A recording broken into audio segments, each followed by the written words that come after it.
dava conta das atividades que eram propostas, deram conta no ensino remoto também. Eu mudei muito a avaliação. Tá. Primeiro, quando a gente faz no papel, lá na sala de aula presencial, você pode pegar exercício de onde você quiser, pronto, né? Claro. E que ele não vai colar, que ele pode até ter resolvido já do livro, mas ele vai ter que saber resolver de novo. Essa foi uma parte muito importante da pandemia para mim, porque eu tive que ser muito criativa. Eu gastei muito tempo para criar as avaliações. Porque aí eu criava do nada mesmo, assim, do que eu tinha conversado com eles, dos projetos que a gente tinha feito, da forma como eles tinham trazido de volta o que eu tentava explicar, né, dos roteiros que eu tentava fazer, eu criava a avaliação, assim, tentando problematizar e criar problema que eles não iam encontrar em nenhum lugar. No máximo, eles encontrariam parecido o que a gente tinha feito durante a aula. E aí, os resultados, surpreendentemente, ficaram muito parecidos com muito parecidas com as médias que eles já tinham quando eram alunos, quando a gente fazia tudo no presencial. No final, os alunos que estavam percebendo, assim, que aí eles começaram a criar os grupos de cola, obviamente, né? Então, mesmo que eles não encontrassem as minhas questões prontas, eles começaram a resolver juntos. Mas eu adotei muito um discurso, assim, do que a gente quer que seja a avaliação, né? A avaliação é aquilo que eu quero saber o que você consegue fazer. Então, se você se reúne em grupo e seu colega dá uma ideia sobre uma questão, que você compreende a ideia e consegue desenvolver e chegar na resposta, para mim está tudo bem. Então, eu fui trabalhando com eles assim, não que não fizessem o grupo de cola, mas que eles soubessem discutir e chegassem cada um à sua resposta da questão. Então, assim, quando eu ficava muito nesse discurso na semana, que ia ter avaliação, que ia ter atividade, eu sentia que os resultados eram mais fiéis aos alunos. Por outro lado, em alguns momentos que eu não fiz isso, que eu não fiquei falando, eu percebi que eles copiaram a prova um do outro e foi. Que ano você dá aula? Do 6º ao 9º. Do 6º ao 9º, ensino fundamental. Então, você não acha... Eu fiz uma pergunta porque era uma dúvida. Essa dúvida você teve, você faz a comparação. Você não acha que o teu TCC está pronto? Só falta colocar no papel? Você quer que eu faça sobre avaliação? Você tem uma experiência de salas que você dava aula, de alunos que tinham desempenho, e você me fala que os resultados, né, na tua concepção, foram os mesmos, quem dava conta continua dando conta. Então, se você pega a média desses caras o ano passado, sem colocar nome para evitar de personalizar, pega a média desse ano, vê o que mudou, dá um trabalho super bonito como é que fala? De aplicação do ensino e de uma nova forma de avaliar em função da sua situação, né? E, inclusive, essas observações, porque a discussão hoje, eu peguei o nome de 2, 4, 6 alunos que estavam, que eu achei, e tentei, você é a única que tem o Lattes, apesar de estar desatualizado, mas o pessoal não tem o hábito de ver Lattes, né? Você tem porque você tem mestrado na Unicamp, né? Na engenharia química. Tinha até o nome do seu orientador, que era marido da Regina. Isso, Rubens. Isso. A Regina trabalhava no mesmo laboratório. Sempre trabalharam juntos, E, enfim, então, aí eu fiquei pensando, bom, qual é a dificuldade, né? O pessoal está meio perdido. O problema é descobrir uma pergunta. E vocês têm tanta resposta a tanta coisa que aconteceu esse ano, que é só fazer a pergunta certa para você pegar e desenvolver. Então, assim, comparação do desempenho de alunos da sexta série ou acompanhamento do sexto ao nono ano do ensino fundamental na disciplina de matemática ao longo da pandemia, numa escola privada.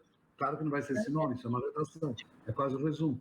Mas com isso, você tem os dados dos teus apontamentos, você tem as coisas que você preparou, eventualmente uma tecnologia, algum recurso tecnológico que você usou ou não, né? A forma de aula que você deu, a forma de aula que era. Então, a situação anterior à Covid, situação durante o ano, né? E esses resultados comparados vão chegar à tua surpresa e pode surpreender outras pessoas. Surpreendentemente, eles tiveram um desempenho parecido. E aí a pergunta que talvez você não consiga responder, mas seria maravilhosa se pudesse, será que, com a diferença de avaliação, a medição do aprendizado é a mesma? Será que esse povo saiu com um aprendizado similar àquele que tinha? Porque isso talvez você veja, eventualmente, num outro momento, em outras disciplinas que vão usar matemática, eventualmente até no ensino médio, talvez não seja para agora. Mas em termos de considerações finais, você pode levantar um monte de bola super legal para outras coisas que você mesmo pode depois desenvolver e isso gerar ou um trabalho para ser publicado ou um trabalho para ser apresentado num congresso, para ajudar colegas, para formar uma situação do que aconteceu e de como os professores se viraram e o que significou. Estou com um cachorro me mordendo aqui, por isso que eu estou de vez em quando. E aí, o que significou esse tempo de... Ei, peraí, deixa eu mostrar ele para vocês. Ah, que fofo.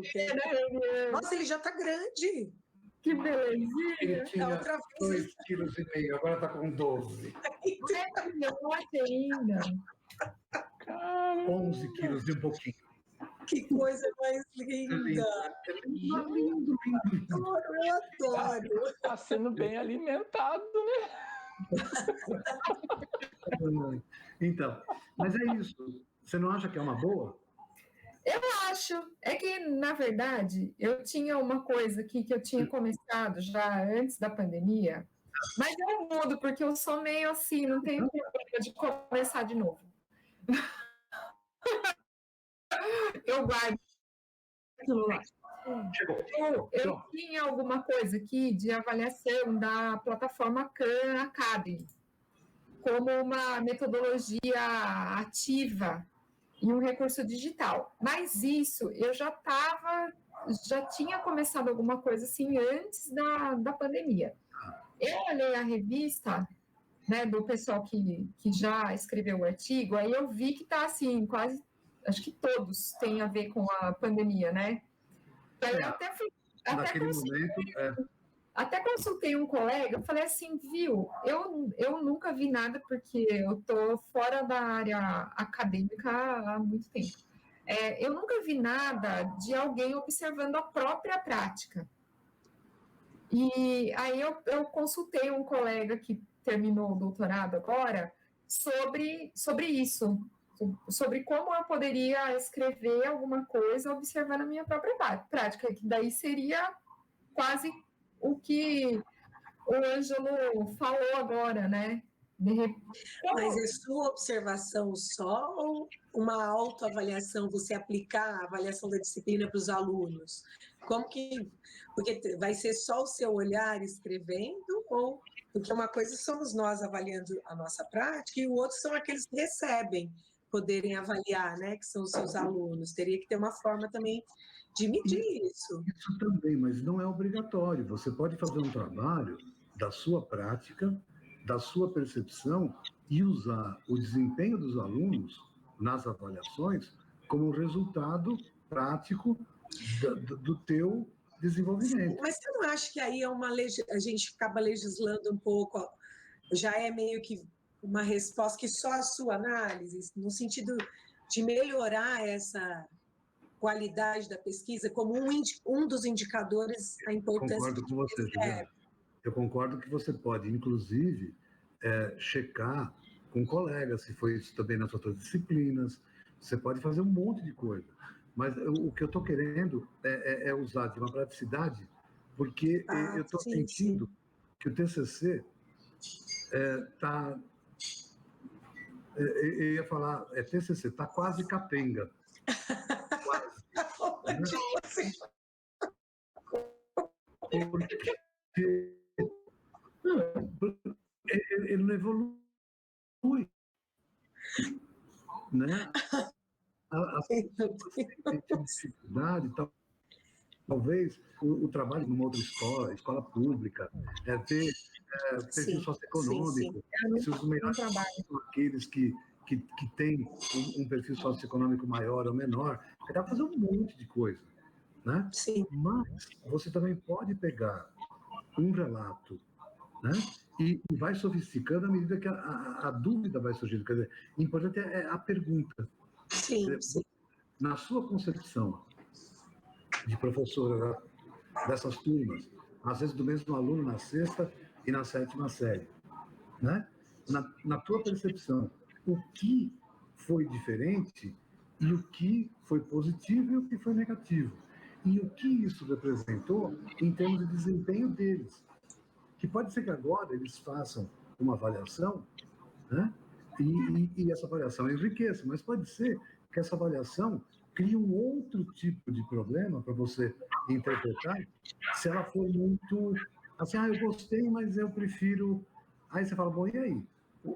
Mais do que a opinião deles, o ideal seria que houvesse um Sareb, um Saresp no 9º ano, que mostrasse que eles têm um desempenho igual à média dos outros, não sei. Isso também é só um momento. E outra, essa faixa etária já é difícil também, né? É diferente a gente quando a gente... Eu só estou dizendo, se for fácil você fazer um questionário agora, que está começando o ano, pode ser uma coisa legal, pegar os alunos, que aí o questionário tem que tomar cuidado por causa de conselho de ética e tal, como eles são menores de idade, né? Tem que fazer uma coisa tão impessoal que às vezes fica até complicado de usar, mas tudo bem. Fazer alguma coisa do tipo assim, opinião deles a respeito do que foi agora, do que tinha sido, o que eles preferem, para você colocar isso. Porque, apesar dos alunos, em média, preferirem o novo sistema, ou preferirem o sistema antigo, não houve diferença significativa no desempenho, ou houve diferença. É fazer uma coisa até quantitativa, já que você tem as médias deles, tá?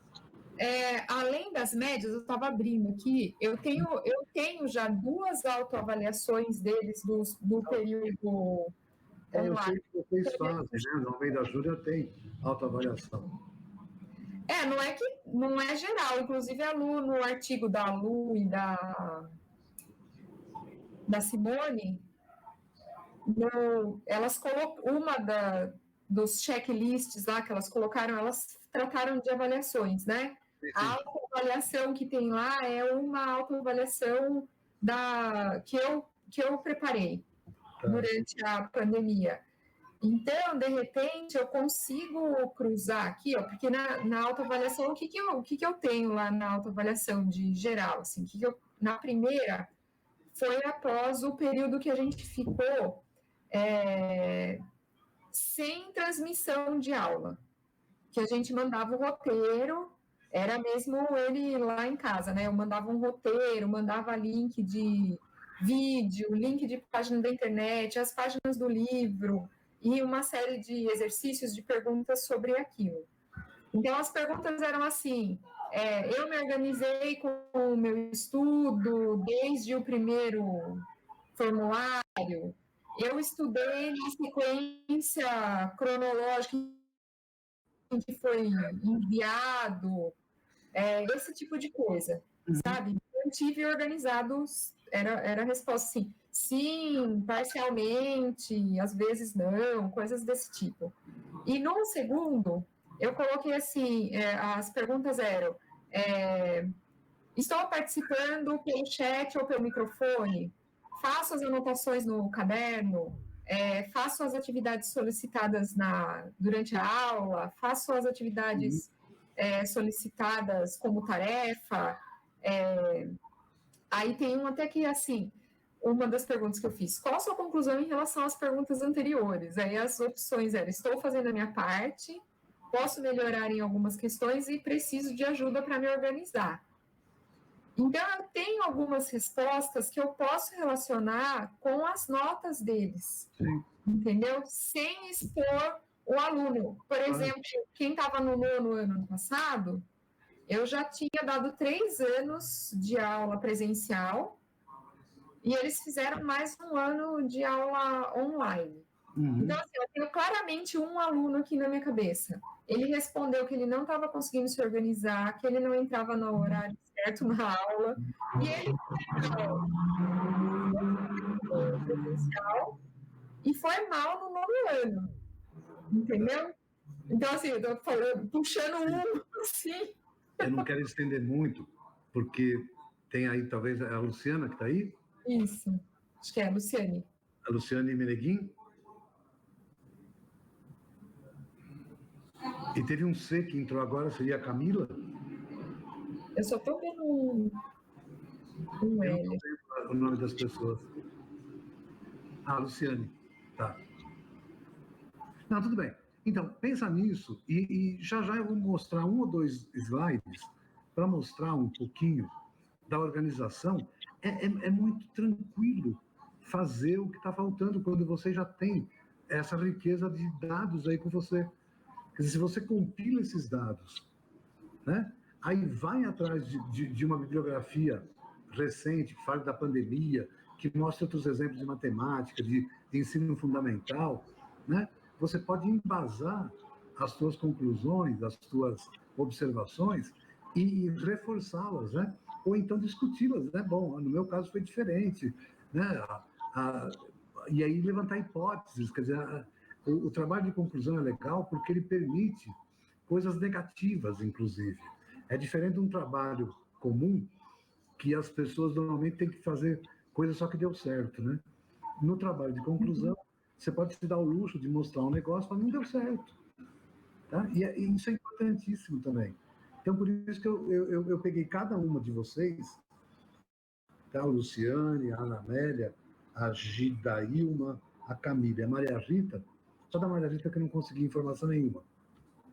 E vi que cada uma faz, onde cada uma trabalha. Dá até para fazer trabalho cruzado aí.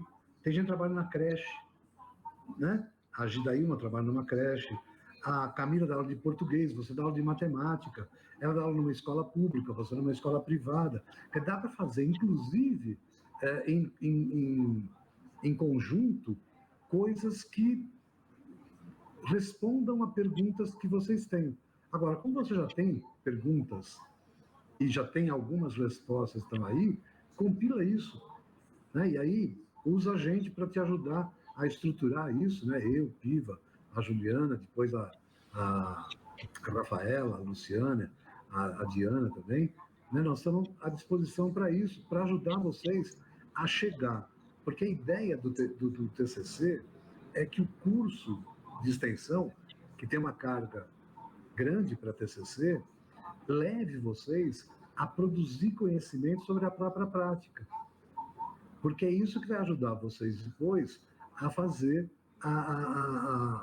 o trabalho, né, de prática de pesquisação, para usar o termo da pedagogia, que usa direto aí nas atividades. Né? Então, se você já tem a pergunta, tem os dados, compila isso, aí fazer a metodologia, achar uma bibliografia. O Google está riquíssimo. Bom, quando você digita metodologias ativas, eu vou mostrar 4 slides para dar uma dica também de tomar cuidado da palavra, né? Quando você digita Paulo Freire, são 6.600.000 endereços que se abrem, tá?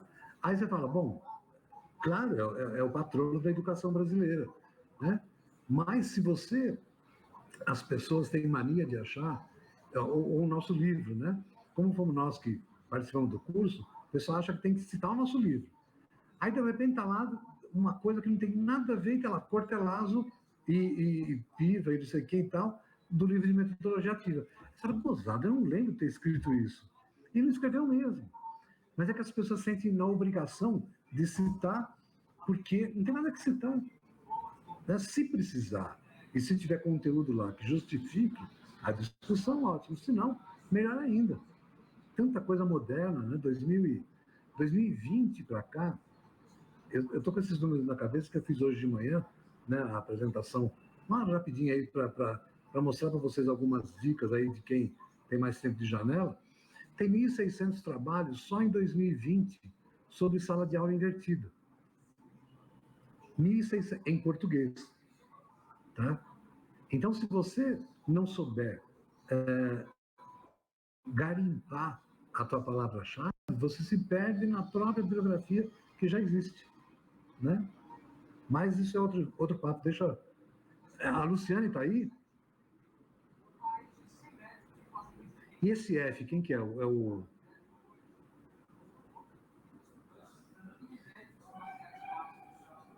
Alô? O F é FATEC, professor. Ah, é a FATEC. São eles que estão gravando aqui. Está aqui do meu lado direito. Tô brincando. O velho truque da FATEC. Uma senhora jovem, essa FATEC, né? Completou 51 anos agora. Hã? Completou 51 anos, né? 51? 68? 69, né? Não, 69. Não, 69. Foi uma época, né? E infelizmente até hoje a gente não conseguiu se desvencilhar do pau que nasce torto, né? Porque quando o pau nasce torto, morre torto, né? Diz o ditado. Tem aquele ditado que não se ensina truque para cachorro velho, né? Às vezes dá. Às vezes dá certo. Continua. Olha, depende do cachorro velho. Tem cachorro velho que é mais receptivo. Tem uns mais cabeça dura. Eu estava olhando, essa Luciane, por exemplo, ela é coordenadora de uma MF. Tá? Olha o tanto de coisa que ela deve ter sobre as dificuldades de implantação do ensino remoto ao longo da pandemia. Pode ser sobre a pandemia. Está todo mundo falando de pandemia. Né? E vamos falar também, já que isso está na crista da onda. Agora, se quer falar de outra coisa, claro que fala, mas é que eu sinto... Eu li um TCC que ele repete um conceito de metodologia ativa e coloca 5 ou 6 metodologias ativas como exemplo. Tá? Isso não é um TCC, porque isso está no nosso livro já. Deu fazer definição de metodologia ativa, dizer, o aluno de hoje é diferente do de ontem. Não, quer dizer, um trabalho sem pergunta acaba não sendo um trabalho, é uma redação. Né? E redação pode ser legal numa revista. Outra coisa que é muito comum é o pessoal usar muito revista de divulgação. Né? E a revista de divulgação ela é feita num linguajar que não é o linguajar científico. Então, vem recheado de adjetivo de opiniões pessoais, sem nenhuma referência. Né? A sala de aula invertida é muito melhor do que os games. E quem falou isso? E em que situação falou isso? Né? Eu até peguei um exemplo de um texto sobre barriga d'água, que o cara coloca no informativo acho que do Einstein. Mas é um informativo de divulgação. Qual o problema da barriga d'água, né, da esquistossomose? Né? O problema é o caramujo. É assim que o cara começa. Se tivesse como matar o caramujo, o problema teria resolvido. Assim, PQP, coitadinho do caramujo, né? A vaca é útil, o morcego é nocivo. É essa visão antropocêntrica que o cara coloca, que a culpa é do caramujo, porque tem esquistossomose. Não é do saneamento, da falta de saneamento básico, não é do cara contaminado que defeca os ovos, que o coitadinho do caramujo, ele devia querer matar os homens, né? Os caramujos. Se Deus for o caramujo, a culpa é do homem. É o homem que coloca o bicho, os ovos, para eclodir na água doce, e o coitadinho do caramujo é contaminado porque o homem estava contaminado. Aí o que você faz? Mata o caramujo. Olha que Os beleza. sintomas só, né? É geral, né? Não vai na causa. Mas, Ângelo, parece que a política, isso que você está fazendo, é geral, né? Isso que você está trazendo. Eu sei que é geral, mas o que eu acho é que a gente tem que fugir, porque quando a gente pega na educação esse tipo de coisa, tá? Você começa a citar, eu trabalhei no Conselho Estadual, uma Maria Lúcia, que era uma cara do Mackenzie, que era especialista em Paulo Freire. Tá? Ela fez mestrado, doutorado, e ela conhecia toda a obra dela. Ela falou, Ângelo, eu não aguento, porque as pessoas enchem a boca, colocam uma frase entre aspas, falam que Paulo Freire, e eles falam assim, puta vida, não foi nesse contexto. Quer dizer, ele virou remédio para todas. Ele é o pai da metodologia ativa. Quando, na verdade, ele fez um projeto de alfabetização significativa, ele era um filósofo de esquerda, que tinha toda uma concepção do trabalho, da forma de ensinar, maravilhoso. Foi pai o patrão da pedagogia moderna. Perfeito. Agora, ele não desenvolveu sala de aula invertida. Então, se eu vou falar de sala de aula invertida, assim, segundo o Freire, aí eu vi lá um segundo Freire, eu falei, gente, quem que é esse Freire, né? Aí eu vi na referência Paulo Freire. Então, discutindo a sala de aula invertida. Tá? Entendeu? Ele fez a pedagogia do oprimido lá em 1962, ficou exilado 16 anos, voltou. A história do Paulo Freire é muito legal. Quando ele voltou, na Unicamp, tinha o Zeferino Vaz, né? E tinha o Plínio. O Zeferino tinha, depois de décadas na reitoria, tinha deixado o Plínio, que era vice dele, que era um cara de Piracicaba, e ele ficou mais na retaguarda, mas ainda... E aí o Plínio era muito descuidado. O pessoal da Faculdade de Educação, na época era uma faculdade só, era eu vou lembrar o nome dele, que era super ligado que era médico, que foi reitor da Unicamp depois. Enfim, deixa quieto. Do Caísne. Enfim, um cara... Pinotti. O diretor da Faculdade de Educação, que abrangia a filosofia, era todo isso de filosofia, ciências e letras, tinha a parte da filosofia, de letras, artes, era tudo junto. Levou para o Plínio assinar um monte de contratação, e no meio delas tinha do Paulo Freire. E Paulo Freire foi contratado pela Unicamp. Ele ficou lá um tempão, tá? Mas porque ele estava sendo... os militares não iam deixar assinar, e o reitor ia falar, não, peraí, o Zeferino peitava mais, o Plínio não peitava. Se fosse, vamos contratar o cara, ele está chegando da Suíça e tal, ele ia falar, não, pelo amor de Deus, me arruma, né, vamos deixar, vamos esperar um pouco, vamos ver, vamos chamar alguém para nos ajudar. Aí colocou um monte de pilha de coisa para assinar, o cara assinou, no dia seguinte estava lá, o Paulo Freire trabalhando no Instituto de Filosofia da Unicamp. Tá? Não sabia dessa. Conversar comigo Cara, é cultura total, não tenho dúvida. A da cozinha, né? Eu sempre lembro da minha professora de Educação Moral e Cívica da faculdade, que contava a história da filha do Benjamin Constant, que foi quem bordou as estrelas da bandeira brasileira. E quando proclamou a República, eles precisavam de uma bandeira. Então, alguém retratou o céu do dia 15 de novembro, do Rio de Janeiro, e falou, vamos pôr as estrelas do céu, o céu naquele momento. E ela foi, segundo a minha professora, tão vagabunda, que ao invés de pegar e fazer o negativo, ela pegou o desenho e raspou embaixo e colocou. Então, a nossa bandeira, o céu, é como se não a gente via do Brasil o universo, mas como o universo viu o Brasil. Nossa! Tá do avesso. E se você percebe, olha bem o Cruzeiro do Sul. A dosada, essa estrelinha é mais pra cá. Por que tem sentido? Porque na hora de bordar, ela ficou com preguiça e ao invés de pegar e desenhar e depois colar, ela fez aquele decalque, né? Sim. Ela só raspou embaixo para marcar. Aí marcou o contrário, ficou a imagem especular. Veja, coisa que ninguém tem em livro nenhum. É verdade. Ângelo Cultura. Começamos com a imagem especular do céu e não o céu propriamente. Acho que por isso que a nossa república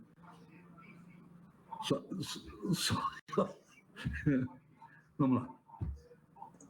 Eu estou falando para preencher tempo, vocês não de forma mais romântica, professor, poderia falar que ela deitou a bandeira sobre uma mesa e o céu refletiu e ela bordou ali, né? Nossa, é verdade. Poderia ser assim também, né?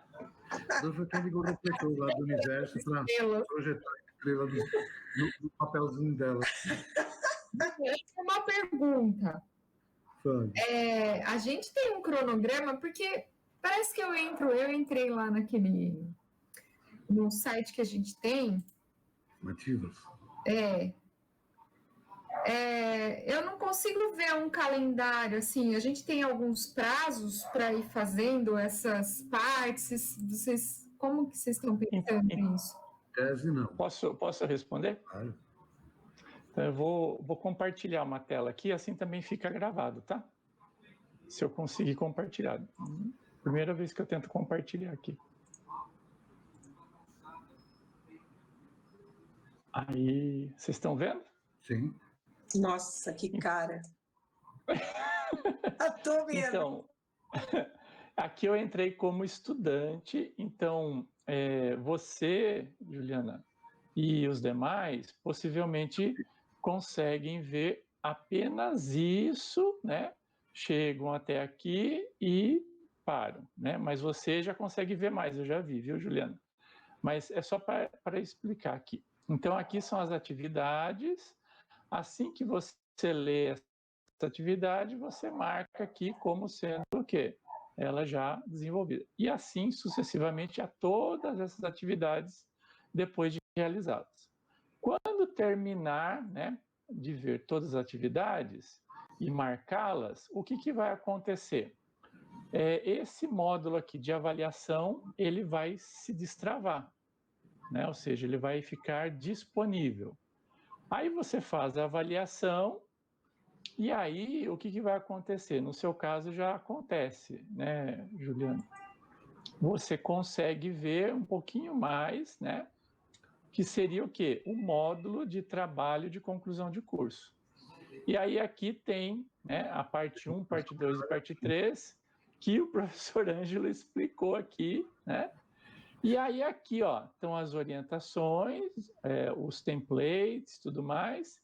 E aqui, ó, são 3 versões, Juliana. Consegue ver? Deixa eu aumentar mais. Estou vendo que está difícil de ver aí, né? Tá vendo aqui, ó? Envio de artigo, correção, primeira versão. Então, assim que você fizer uma primeira versão, você pode enviar aqui.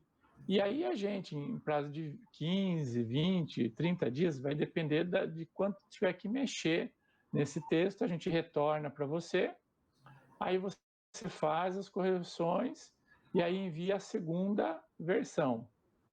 Aí nós corrigimos novamente e aí você tem ainda a possibilidade, você tem ainda não, né? Aí sim você envia a versão final, ó, após a segunda correção. Após você realizar todas essas tarefas aqui, em cada uma das versões que você enviar, nós vamos atribuindo uma nota. E essa nota, se for superior a 6, então você vai, então, tendo essa atividade como realizada. Ao final, quando você enviar a versão final e ela for condizente, aí também, se avaliada acima de 6 pontos, você então vai conseguir terminar o curso e imprimir o seu certificado aqui automaticamente. Então não tem um prazo, entendeu? O prazo é o seu. Eu tenho que colocar um prazo, né? É que, nossa, gente, eu falei, hoje eu saí da escola falando assim, eu tenho que preparar minha aula de amanhã, porque a gente teve que mudar os planejamentos todos esse ano, né? O Almeida, por exemplo, era trimestre e virou bimestre. E eu mudei a outra escola, eu trabalhava numa escola em Sorocaba, eu saí da escola em Sorocaba e estou começando numa escola nova. Então eu estou meio assim, vendo o almoço jantar, entendeu? Eu não consegui colocar nenhuma semana ainda nas minhas coisas, porque a semana passada eu estava dando conta de encerrar os planejamentos. Aí essa semana eu estava gravando vídeos para as reuniões de pais, porque não vão ser presenciais, a gente está gravando. Uhum. Então eu tô assim, entendeu? Até que entra na minha agenda, assim, e eu escrevi, como eu estava dizendo, eu escrevi algumas coisas da CAN, eu já fiz levantei alguns artigos aqui, eu tenho alguns recortes de artigos em que eu estava... Juliana, você pode fazer esse tema, hein? É um tema também super interessante. Fica à vontade. Eu só sugeri isso porque eu achei que você não tivesse tema. Tá? Fica a seu critério. Sabe por quê? O que eu acho que pode ajudar? Como isso tem a ver com o teu dia a dia, que se você tiver muita clareza do que aconteceu, você vai saber como atuar esse ano, até para corrigir eventuais falhas que você pode estar nem percebendo enquanto não sistematizar isso. Então, talvez isso possa te ajudar, inclusive, no planejamento desse ano, né, e na melhoria da tua própria prática docente nesse ano na escola. Não, eu acho que a minha prática docente para sempre, né? Porque a minha avaliação, a minha prova mudou muito, teve que mudar muito, entendeu? Até aquela coisa assim, porque daí tinha a turma que eu preferia dar a prova para eles me entregarem depois de 3 dias. Claro. No sexto ano, por exemplo, porque para o sexto ano fazer uma prova com testes, né, a dificuldade de digitar deles é maior, então acabou até essa visão assim de por que a prova tem que ser naquela hora que ele senta, responde tudo, o que ele não lembrar, o que não der tempo dele fazer, ele perdeu, entendeu? Tá. Então, assim, eu tive avaliações que eu falava, não, eu quero que eles fiquem com essa prova aí e me entreguem depois. Então assim, eu gostei de ter levantado essa possibilidade e pensando como eu tenho o resultado dessas autoavaliações. E tinha uma turma que trabalhou comigo do 6º ao 9º ano, eu acho que eu tenho bastante coisa para escrever, sem ser, Ju, por isso que eu fui consultar meu colega sobre escrever sobre a própria prática, entendeu? Porque eu tive a mesma má impressão que você disse, assim, que lindo, eu que pensei, eu que preparei, eu que apliquei, o que eu vou falar no final disso, né? Veja, você está comparando resultados. Resultados, Inclusive quantitativo. Então, você pode até achar que foi maravilhosa e chegar na hora e ver que eles foram piores, ou eles foram que não houve um aprendizado tão bom quanto anteriormente. Mas isso, nada como sistematizar os dados para você ter isso concretamente, né? Inclusive para pensar alternativas. Eu vou pegar, eu vou ter dados desde o 6º ano, né? Eu consigo. Posso analisar uma turma só daí? Pode. Veja, eu tinha um colega que costumava brincar, que na Unicamp isso é muito comum, né? Tem a MUP, que é a menor unidade publicável. Quando ele atingia uma MUP, ele parava e publicava. Aí ele fazia mais uma MUP e publicava. Tem gente que prefere várias MUPs para dar um trabalho mais consistente. Aí vai depender de você. Como sugestão, né, Ângela, ela poderia fazer a introdução, ó, pelo menos um resuminho básico da estrutura, da pergunta e mandar para, né, para dar uma olhada dos Sabe o que eu acho que é objetivos melhor? dela. O que eu acho melhor nessas coisas que já são, quer dizer, em tese a pergunta é simples, né? Foi diferente, não foi? Foi melhor, não foi? Porque são várias perguntas que talvez você nem tenha ainda Sim. muita clareza de que tipo de resposta você vai conseguir obter com os dados que você tem. Pode ser que algumas você não consiga responder.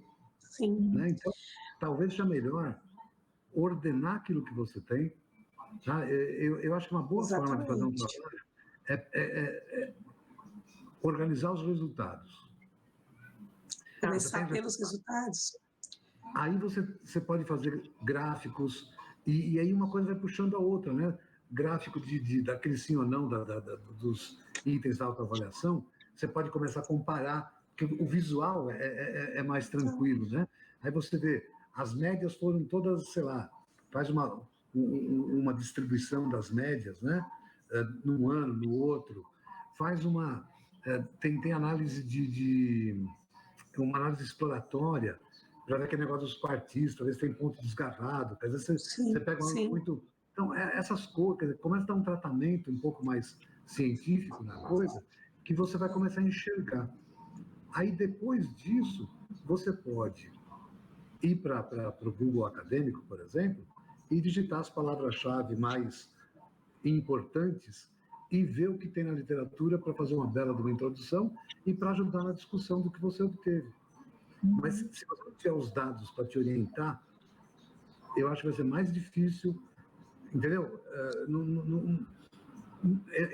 Eu acho que você tem que ver primeiro o que você tem, porque você tem substância para fazer isso é verdade.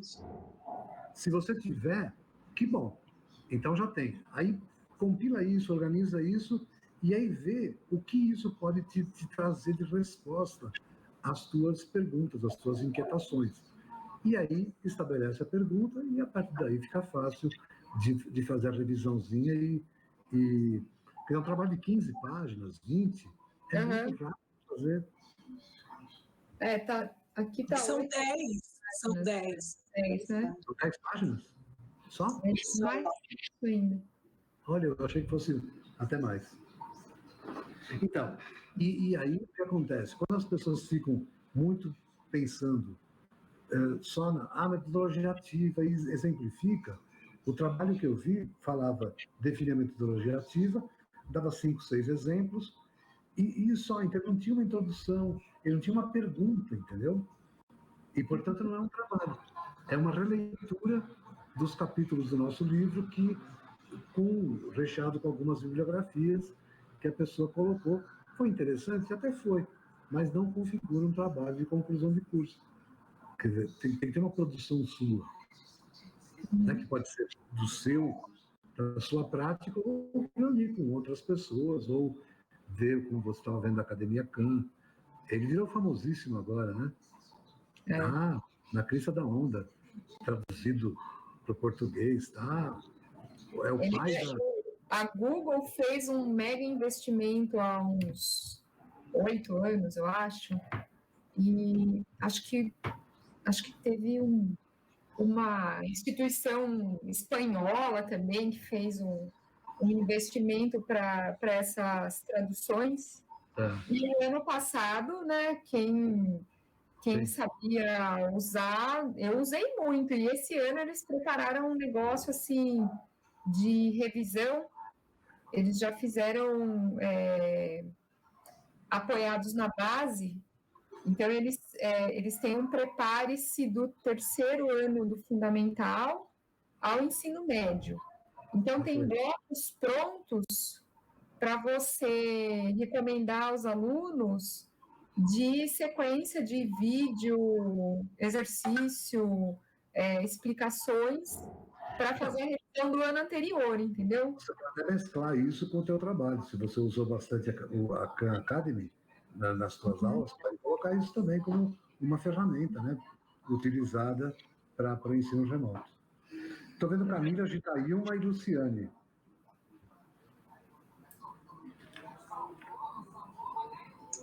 Estão quietas. Tem o G, tem o C. Pessoal, boa noite. Oi, boa noite. Quem que está falando é a... Camila. Camila, você, professora de língua portuguesa e de inglês, olha só, na Otília de Paula Leite. Olha que beleza. Exatamente. É uma escola estadual? Isso, a estadual é em Salto. E você dá aula para colégio ou para ensino fundamental 2? Eu dou aula para o Fundamental 1, aqui na Prefeitura de Itu, e para o Fundamental 2 e para o ensino médio em Salto, no Otília. Tá. Então, a gente estava comentando com a Juliana sobre algumas ideias para o TCC e tudo mais, né? E aí, olha o teu caso, né? Você tem educação infantil, ensino fundamental, não, perdão, fundamental 1, fundamental 2 e ensino médio, né? Toda a educação básica, praticamente, tirando a infantil, né? Que você teve que mexer e que trazer, se não metodologias ativas, pelo menos algum trabalho mais voltado para eles próprios ano passado, não é isso? Certo. Uhum. E você não tem isso um pouco organizado? Porque o teu trabalho poderia ser esse. Uma comparação aí do médio com o fundamental, ou inglês com português, ou o que você quiser. Na verdade, a gente combinou de fazer o trabalho, né? Eu e a Gidailma. E nós pensamos realmente em trabalhar as metodologias ativas agora na pandemia. Tá. Daí voltado para sala invertida, né? Alguma coisa assim. A gente começou, mas está bem inicial mesmo. Mas deixa eu falar, e aí a Gidailma já aproveita. Eu sei que a Gidailma trabalha numa creche municipal, né, em Salto. Isso mesmo, professor. Viu? Eu tenho uma bola de cristal aqui. E aí você poderia, juntou a creche, ensino fundamental 1 e 2 e ensino médio.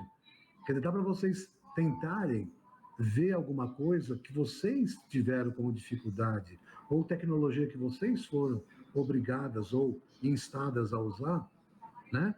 E aí, em função disso, colocar a pergunta tem que ser: como é que a gente se virou para públicos tão diferentes, né? Um adolescente de 15 a 17 anos e uma criança de 4 a 6. 4 e 5, né, que é a creche. Isso que é curioso. Não, professor. Na minha realidade, o bebê mais novo, eu tenho 4 meses. E a criança mais velha, ela tem 3 anos. É isso, é de 0 a 3. Eu que falei besteira. Que não é do ensino da educação básica, não é educação infantil. É creche. Você teve que receber algumas crianças, porque eu sei que tem creche que ficou com TV, né? Os alunos recebiam atividade, isso em Jundiaí, tá? Onde eu moro. Recebiam as atividades das professoras por celular. Você teve alguma coisa nesse? Qual foi a nossa proposta? Acho que eu estou um pouquinho longe.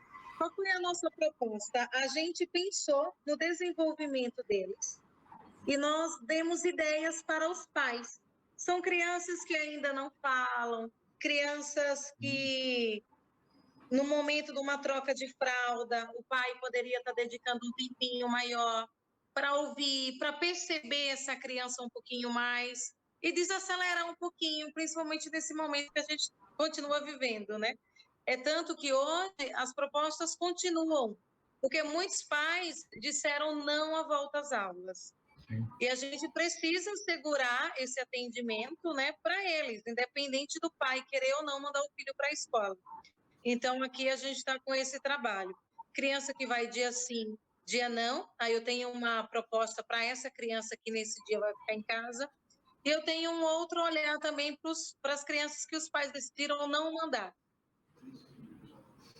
Isso entre Mas é 0 sempre e 3 pensando anos. no desenvolvimento mesmo, nada impresso, são sugestões. Nossa, difícil. Aí fica muito Os complicado. cenários são diferentes, né, Ângelo? Muito diferentes, né? Porque, na verdade, eu acho que teve um exagero aí. Isso é quase puericultura, é uma coisa de cuidado com saúde, com desenvolvimento psicomotor, né? Ainda tem muito disso, né? Até 3 anos, ou estou enganado? Não, é isso mesmo. Assim, desde uma troca de fralda, por exemplo. Imagina, ano passado, as crianças saíram da fralda. Lógico que não, emocionalmente o adulto não estava bem, a criança também não. Então, este ano que a gente já voltou aqui, desde o dia 3, são crianças que, se tivesse na sala, elas não estariam com a fralda, porque teria tido todo um trabalho. Então, a gente recebe. Então, realmente é desafiador de novo. Sim. Não, então, eu acho que isso pode gerar alguma coisa interessante no trabalho de conclusão. Mas eu acho que é mais fácil é que eu não tenho trânsito nessa faixa etária, acho que eu ia me perder total. Mas a Camila, né, que tem aí o Fundamental 1 e 2, onde você já tem alguma coisa de conteúdo, de coisa mais cognitiva talvez seja mais fácil para comparar e fazer o trabalho de conclusão. Agora, se você conseguir tirar essas observações que você coloca, um trabalho mais qualitativo, né, pode ser uma coisa interessante também, né, porque deve ter muito pouca coisa. Você sabe que eu vi um trabalho de creche, deixa eu só ver aqui se é creche.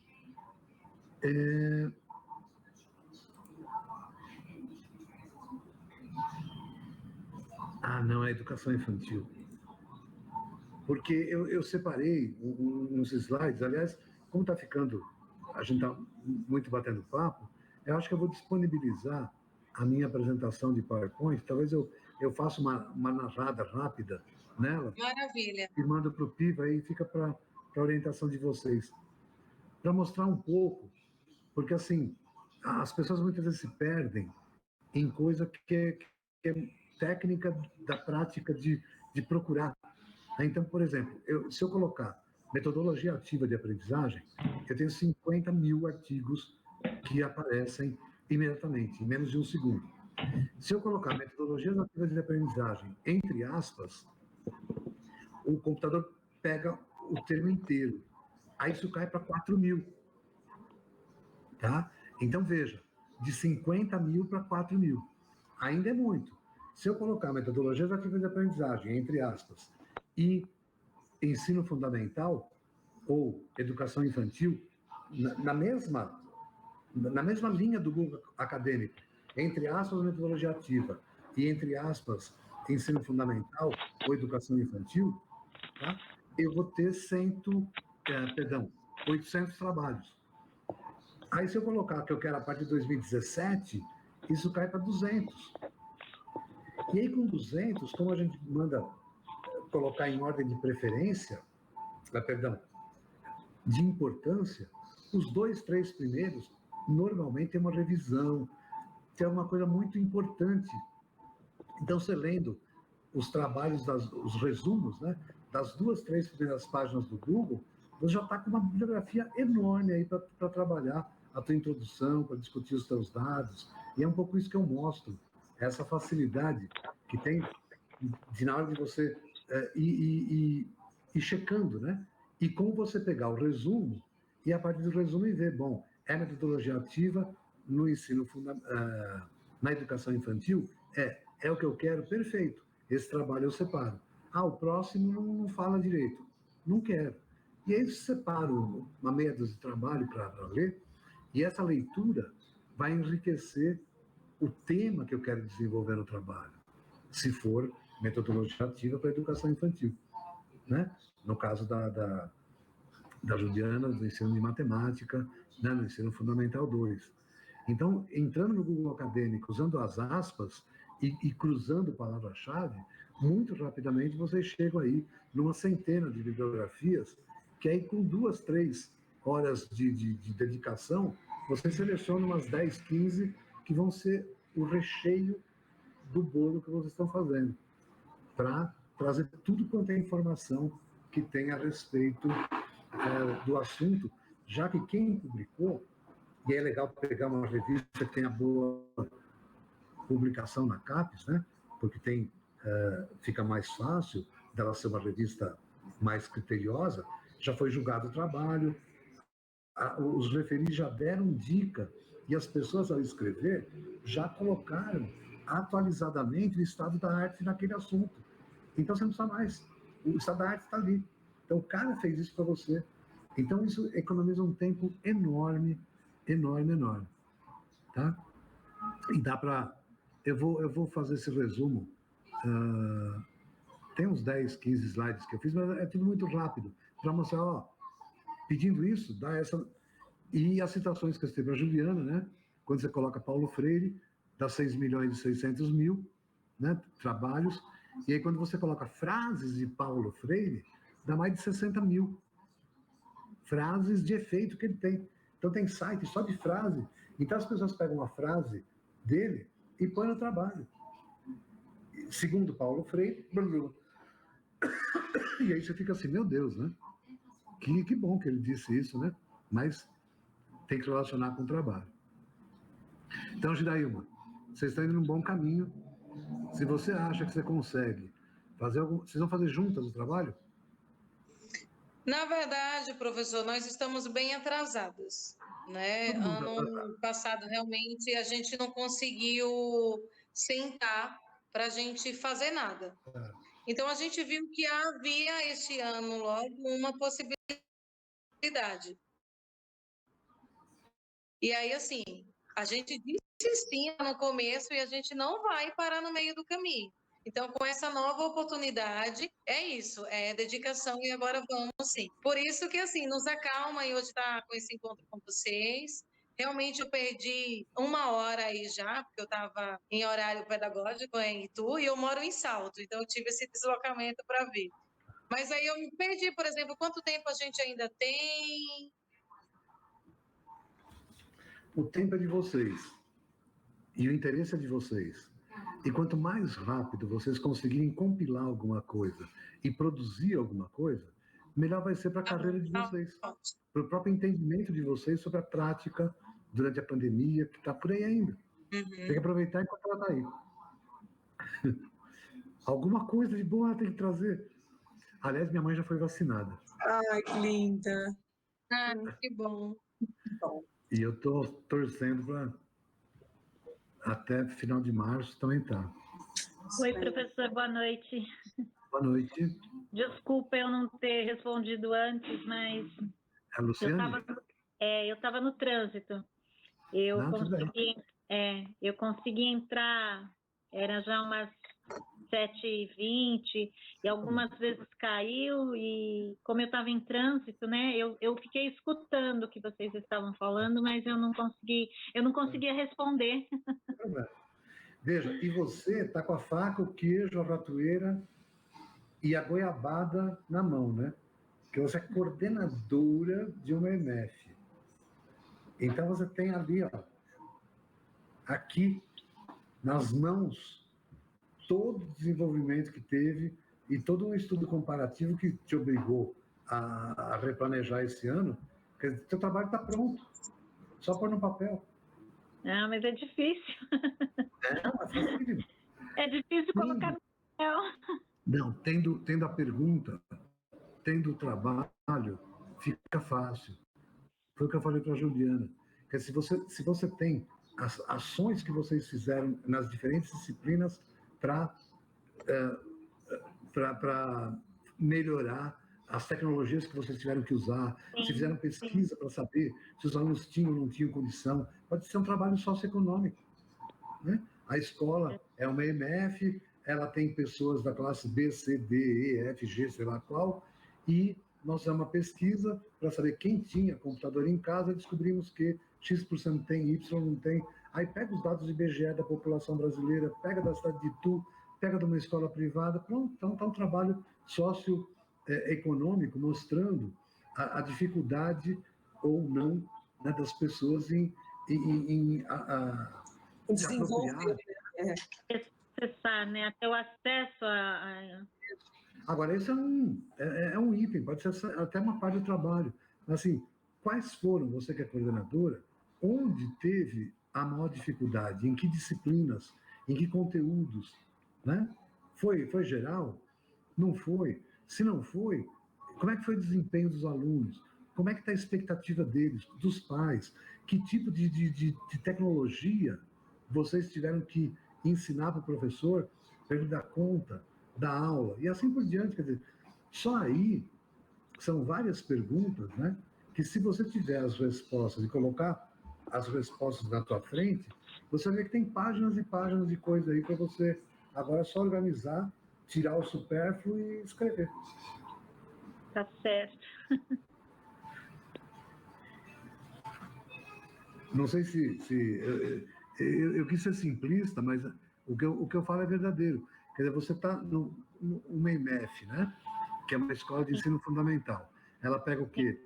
Educação infantil e Fundamental 1? O nosso é só Fundamental 1. Tá. É de 1º ano a 5º ano, né? Então, é uma coisa que envolve alfabetização. Sim. Né?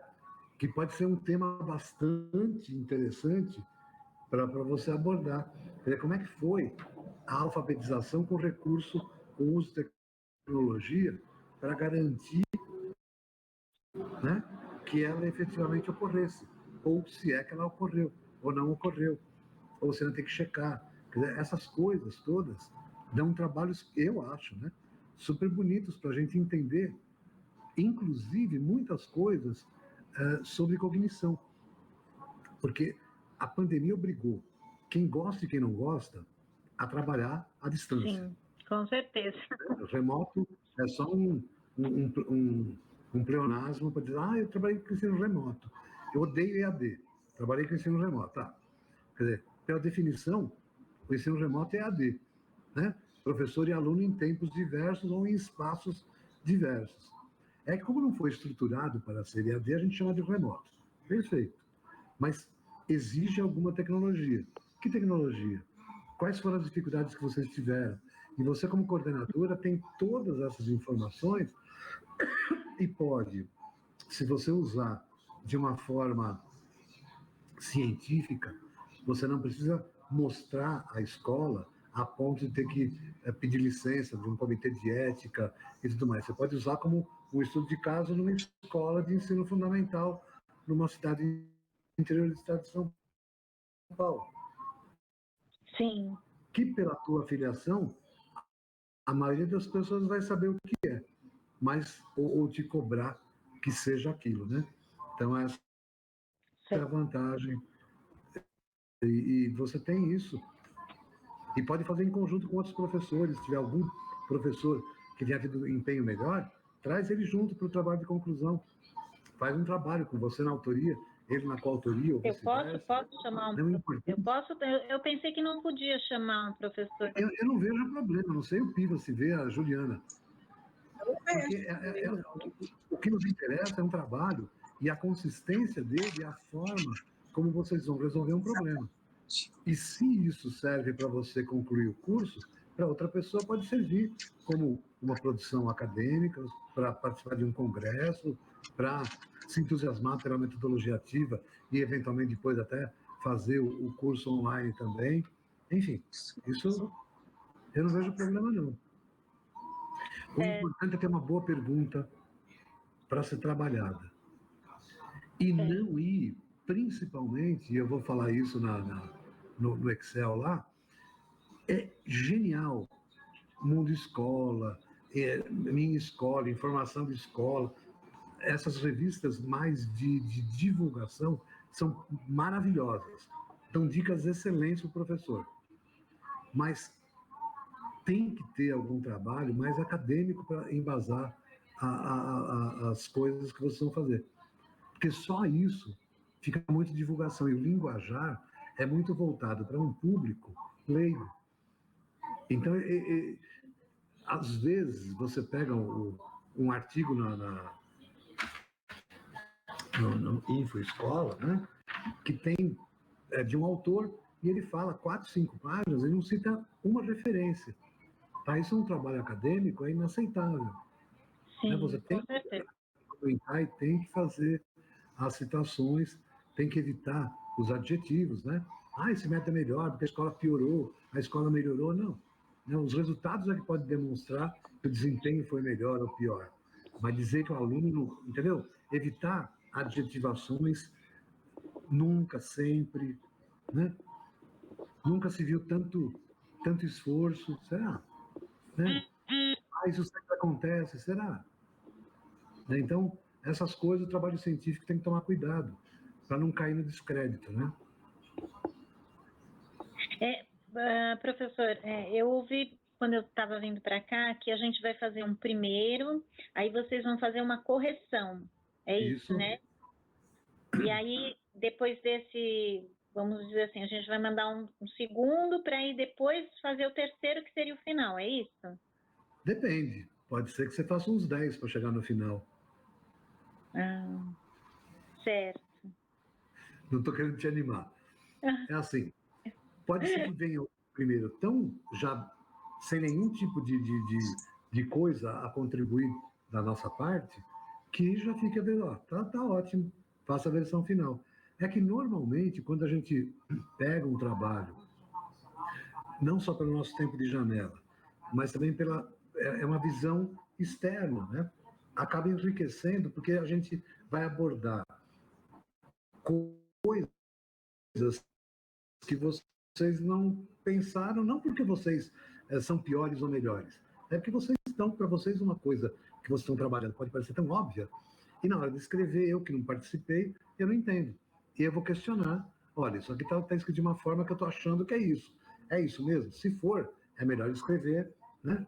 E aqui está muito adjetivado, aqui não sei o quê. Enfim, comentários que vão ajudar o trabalho a melhorar. O nosso objetivo vai lapidar o trabalho, né? Isso, um trabalho legal que possa dar orgulho para vocês e para nós, né? Com relação à produção de vocês no curso. E que isso depois se torne uma prática de vocês nas escolas, no dia a dia de vocês. Certo.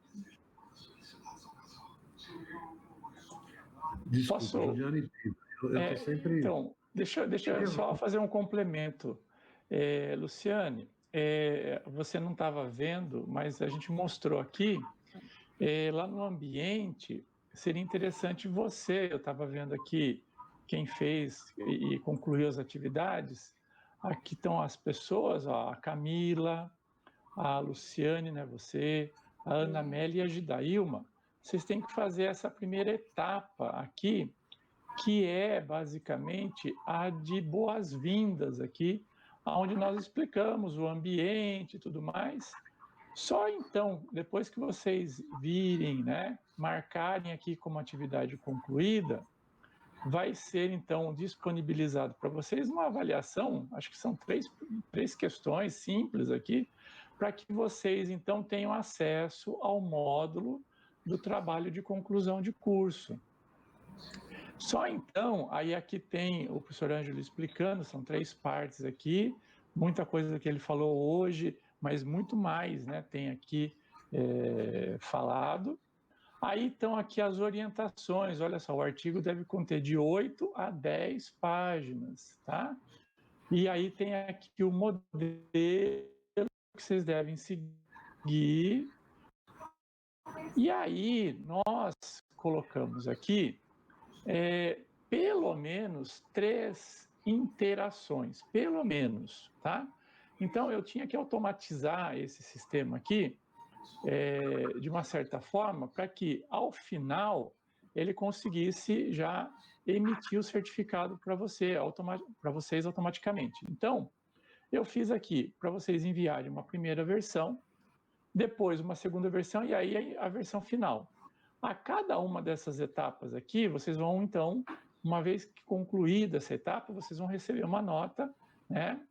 E se essa nota for superior a 6 pontos, aí essa segunda etapa vai ser aberta para vocês. Não vai aparecer tudo isso aqui, só vai aparecer a primeira. Concluída essa primeira etapa, aí vai ser aberta a segunda etapa. Concluída essa segunda etapa, aí sim a terceira etapa. Mas vamos imaginar o seguinte, essa segunda etapa aqui, você mandou, pode mandar 10, 20, 30 versões aqui, só quando ela tiver 100% é que daí a gente vai dar uma nota aqui para abrir essa última possibilidade aqui de envio da versão final, entenderam? Porque quando você enviar essa versão final aqui, com certeza a nota vai ser superior a 6, e aí o seu certificado de conclusão vai ficar, então, disponível automaticamente para vocês. Então, é uma forma, né, aqui dentro do Moodle, de automatizar o processo. Nós fizemos dessa forma. Existem outras, mas essa era a mais fácil de ser feita diante desse contexto que nós estamos trabalhando aqui, diante dessa forma como nós estruturamos o conteúdo. Entenderam? Nessa plataforma, eu tinha um tour, né? Porque eu fiz o tour. Era um tipo de um tour que tinha, que explicava? Deixa eu mostrar aqui para você. Deixa eu compartilhar a tela. Eu falei, eu pensei que eu estava compartilhando e não estava. Aqui, ó, não sei se você viu aqui, ó. É isso aqui que você fez? É porque Boas-vindas. Isso, eu fiz o tour. Então, aí o que acontece? Você tem que ir ticando aqui, ó, do lado direito, tem uma caixinha, um box aqui, que você tem que clicar lá. Se você não clicar nessas caixinhas aqui, falando que você concluiu essa atividade, ele não vai saber, ele não faz esse registro automático. Depois que você clicou todas elas aqui, ó, aí vai aparecer para você essa avaliação para ser feita. Só então vai aparecer. Depois que você concluir essa avaliação aqui, aí sim que vai aparecer esse módulo aqui, que é o trabalho de conclusão de curso, entendeu? Entendi. Agora entendi. Então, tem que ir passo a passo. É uma forma de automatizar o processo aqui. Tá certo. Esse é o Super Piva. Piva, eu quero um assim para a FATEC, tudo, os relatórios de HI. Me ajuda. Isso daqui?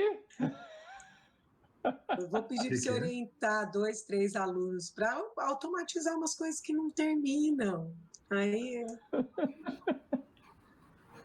Então, mas isso aqui é todo o sistema já preparado. Então, como a gente fez as atividades lá, ele já inclui aqui nesse relatório. Então, fica muito fácil, né? Tá bem? Isso é um ambiente virtual de aprendizagem. Muito bom. O Moodle, ele está bem amigável, né? Com certeza. Eu acho que, pelo menos os que eu participei, é o que mais tem muito recurso, muita coisa, é bem legal. São, acho que quase 20 anos, né, de desenvolvimento, então a coisa vai evoluindo, tem uma comunidade imensa desenvolvendo. A quantidade de aplicativos, né, que a gente pode fazer a adição ao Moodle é uma coisa absurda. Então, o que você pensar, tem. Tem gratuito, tem pago, você escolhe. Legal. Então, tem muita possibilidade. Bom, e aí? Vamos jantar? As pessoas acham que vai... Tem gente que vem... não sei, vocês que estão presentes, estão tão esclarecidos? Porque agora, veja, o Piva falou da automação. A Juliana tinha falado para a Juliana que ela podia até escrever algum resumo, alguma coisa e mandar, se fosse o caso. Pode também, tá? Pode mandar por e-mail. Você tem o e-mail da gente, não precisa ser pelo sistema. Sim, é isso. Alguma coisa, né? Manda por e-mail, que aí a gente orienta por fora. Não é para não queimar uma vinda, não é isso. É porque fica mais fácil, né? Então, assim, inclusive, dos resultados, Juliana e também a Camila, a Gidailma, a Luciane, se vocês quiserem mandar, olha, o que você acha disso? Eu sou palpiteiro por natureza. É essa a ideia mesmo, então, Ângelo, né? Porque acho que elas já saem aí dessa, né? Aquele passo assim, não é? O problema, a gente chega num ponto, e eu digo isso com bastante... Eu estou ficando eclético, no sentido assim, eu sou capaz de ler um trabalho de engenharia e criticá-lo, sem saber do assunto que está sendo tratado do trabalho, mas as coisas que são coisas de forma, são coisas de... Então, isso vai fazendo com que a gente chegue um momento, né? Eu sou referido de revista, o Piva também, Juliana também. Então, a gente acaba vendo textos e vendo formas que as pessoas mandam as coisas que acaba acostumando, né? Isso aqui não dá. E eu brinquei da MUP, né? Mas a MUP é importante. Tem vezes que o trabalho não tem dados suficientes para uma publicação. Pode ser uma coisa aí, para uma comunicação no congresso, uma coisa muito rápida, mas não dá consistência para um trabalho. Porque a pergunta ou é muito fraca, ou a pergunta não foi respondida com os dados que o trabalho conseguiu levantar. Então, isso tudo é que é importante. Por isso que é importante fazer a pergunta certa e vendo as respostas que vocês obtêm para garantir essas... Pô, escrever 10 páginas, se eu parar agora, até meia-noite eu escrevi 10 páginas. Com 20 referências. Não precisa começar a vender com CC, né? Mas é um recorte, elas estão muito mais, né, Ângelo? Elas estão trazendo muito mais e elas têm algo já, igual você falou, pronto. Mas o que você encontra quando você procura essas coisas, TCC e tal, o que eu vi de site que você se cadastra, mostra o tema, quantas páginas, e os caras te mandam. Quer dizer, vamos mandar proposta, né? De custo, né? Eu fiquei indignado.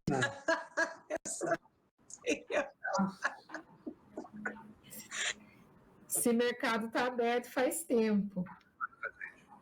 Pelo amor de Deus. Impressionante. Enfim. Importante não é cobrar a honestidade dos outros, né? A gente tem que ser honesto e pronto. Porque cobrar dos outros é muito difícil, né? Mas mandem, viu? Se vocês não quiserem mandar direto para o professor Ângelo a primeira etapa queimar, pode mandar, que eu adoro opinar também, eu, Piva. Aí depois, que já tiver mais ou menos estruturado, aí vocês mandam depois para o professor Ângelo. Não vem não. Eu falo de mandar porque, como eu estou aposentado, assim assusta, mas assim assusta. Vocês assustam com a forma como eu falo? Não, como ela falou que primeiro manda para ela é boazinha. Gente, hierarquizou demais aí. A Juliana tem que ser carrasca. Bonzinho, isso é eu. É brincadeira, Lúcia.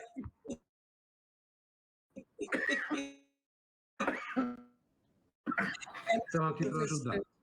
Então, assim, pode mandar para qualquer um de nós. Se qualquer um de nós tiver com algum problema, a gente mesmo, para dar conta. Então, não obrigatoriamente quem vai responder ou analisar é a pessoa para quem vocês mandaram, justamente porque, às vezes, né, a Juliana é diretora, o Piva é um senhor super famoso, cheio de compromissos. Né? O desocupado aqui sou eu, que tenho que cuidar de cachorro.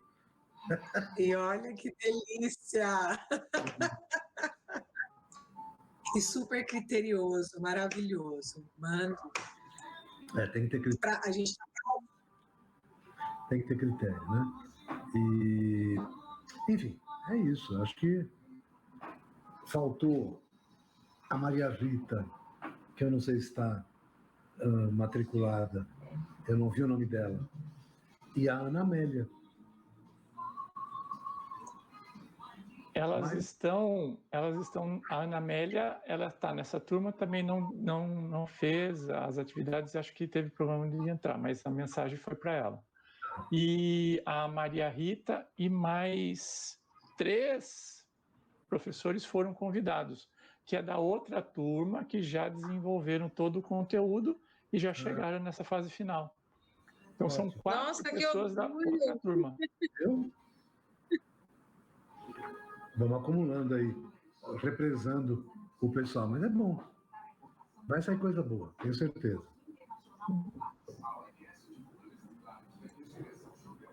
Gente, não dá dó de usar um copo de Campari para tomar água? Agora que eu vi. Com certeza. Que judiação. O importante é que é de cristal, né, professor? Esse não, esse é vidro. Que é Campari. Meus cristais estão para o vinho, para a cerveja. Mas para a água, eu gosto desse copo porque ele é grande. Certo. Então, dá para falar bastante e tomar bastante água. Eu uso a caneca, assim ninguém sabe o que eu estou tomando. É uma boa.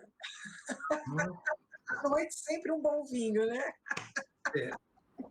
Mas vinho em caneca ninguém merece. Não, né? eu também me assim, quando eu era estudante, eu tomava cerveja em copo de requeijão. Acho que todo mundo teve uma época de estudante em que a coisa era... Tanto que até hoje eu gosto de tomar cerveja em copinho americano. Eu acho pequenininho, mais fácil. Mas depois que eu comecei a... Aí assim, não tem, né? Como um copo de cristal, fininho, que você brinda. A bebida valoriza, você pega uma taça legal, pega um vinho, até um vinho mais fajuto fica mais gostoso, né? Do que tomar num copo de requeijão, né? Sim. A espessura. Mas esse é um disfarce só. Né? É água mesmo, né? Gente, é só água.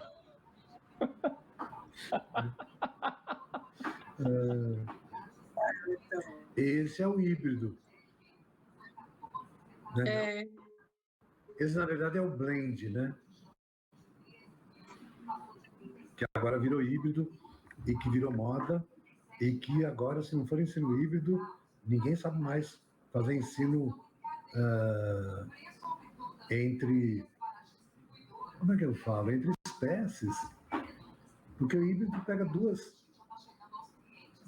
espécies que podem cruzar e originar um híbrido. É outra coisa, é o híbrido, o milho híbrido, né? Na Unicamp tinha bastante, o pessoal que cultivava, fazia novas variedades, né, de híbridos. Mas normalmente são cruzamentos que são complicados, que não são tão triviais, né? Você pegar uma égua e um jumento, né, para dar o burro, não é fácil. Viu? E daí também que eu tô vendo, assim, me deixa meio... havendo uma simplificação dos termos também, né? Que nem então, você falou do PBL aí, que é de 65, alguma coisa. Aí a pessoa fala assim, mas a gente já fazia seminário. Seminário já era não sei o que. Não era. Agora o que a gente está falando é de uma intencionalidade diferente do que já era, né? Não é só o carinha apresentar uma coisa lá na frente, é outra intenção, inclusive a avaliação é outra, né? Então, daí eu vi algumas pessoas assim que estudaram o menu lá das metodologias ativas, então assim, agora, só mudou de nome, agora só estão falando... Não, é claro que é mais do que isso. Um nome diferente, mas a gente já fazia. Eu fico assim, não, você não fazia.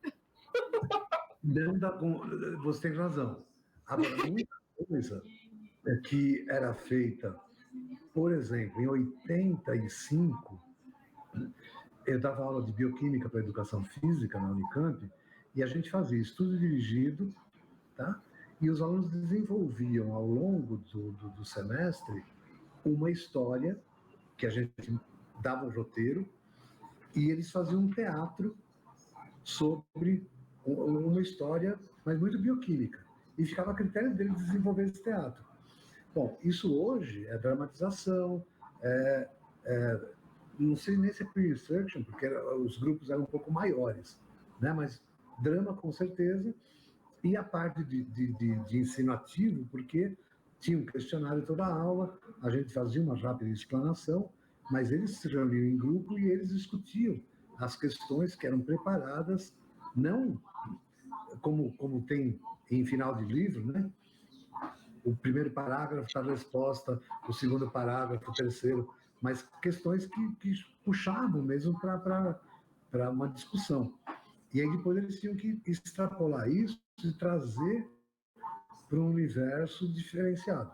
Isso era uma metodologia ativa, que na época não se falava, né? Então, muita coisa realmente foi dado nome novo para coisa velha.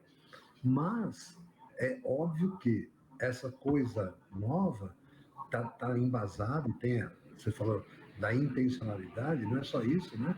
Tem todo um recurso tecnológico embutido que não justifica o que eu falei no começo, quando a gente começou a conversar. O meu professor de psicologia da educação, ele dava texto para ler, era xerox. Eu posso chamar isso de sala de aula invertida? Olha, a rigorosíssimo posso. A gente lia a teoria em casa e discutia o trabalho no final. Só que hoje, a sala de aula invertida, se você dá um texto em xerox para o aluno ver, isso é tão chato quanto era na minha época. Só que agora é insuportável. Na minha época, a gente fingia que lia, alguém da classe lia, e o professor ficava fingindo que achava que todo mundo tinha lido e, né, aplicávamos o teorema de Lacochambre e tudo dava certo. Agora não, né? Agora a coisa, quer dizer, a apropriação tecnológica faz muita diferença também.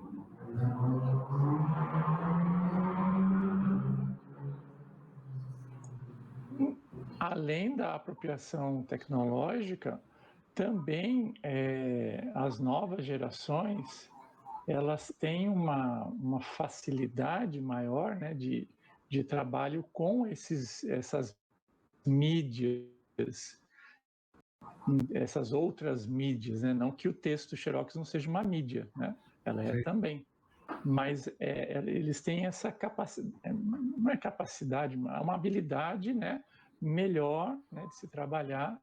Que já nasceram com isso, né? Sim. Quem nunca tinha visto, e eu sou da época que tinha gente que chegava e não conhecia televisão.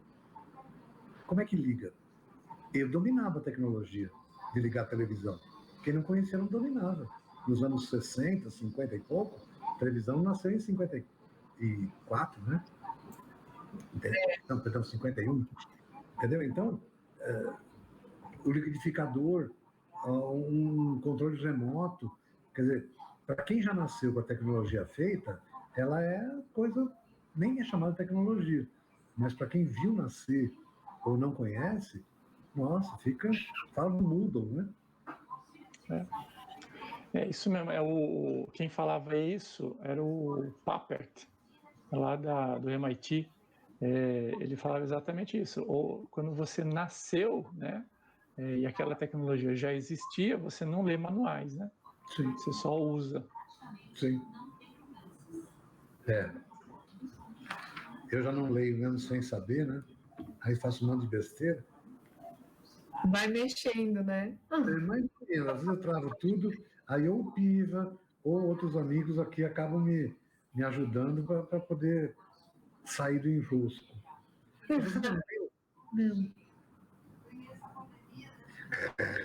Mas é uma habilidade mesmo, né? Que eu vejo a minha filha. E daí, às vezes, eu vejo até os colegas, assim, né? Ah, mas como que ele tá vendo a aula com o celular do lado, com não sei o quê, né?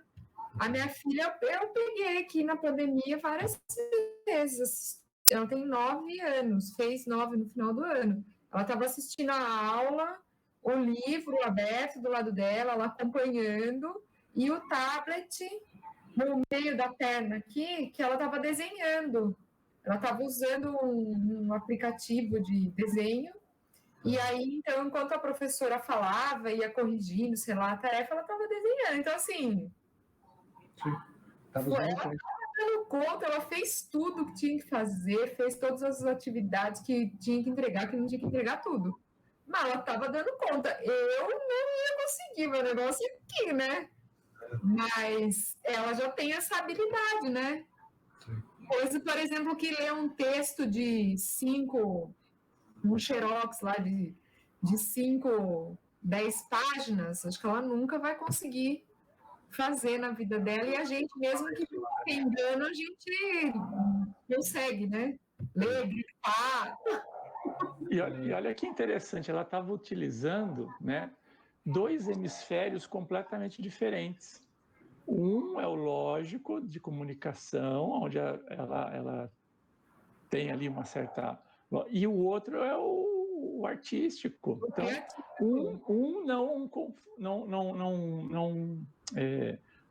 não só competia, né? Não competia com o outro. Então, ela fazia, com certeza, tranquilamente as 2 coisas. Imagina. E daí muita coisa que eu fui vendo dela em casa, eu ia pensando para minha aula, né? De, assim, como a sala de aula presencial está distante das habilidades todas que eles têm, né? Porque há um tempo só, né? Ele não pode pegar um celular para, às vezes, até pesquisar alguma coisa que eu estou falando. E surgiu uma questão na cabeça dele lá, né? E no computador ele rapidinho foi lá, pesquisou, leu o que era de interesse naquele momento, né? Acho que essa possibilidade da tecnologia na mão dele ali amplia tanto o espaço de aprendizagem que, né? Eu estou dando aula lá no presencial, mas fico, às vezes, tão incomodada, assim, que daí parece que eles estão muito passivos agora no presencial. Porque no online você acaba notando esse movimento de não ter que esperar para escrever a pergunta no chat. E, às vezes, enquanto eu estava falando, respondendo uma pergunta, um digitou no chat, o outro aluno responde. Olha, mas a insegurança do contato está grande, né? Então, ainda vai um tempo, até pela insegurança de contágio, essas coisas. Né? As pessoas estão amedrontadas, né? Bom, vamos que vamos. 1, 2, 3.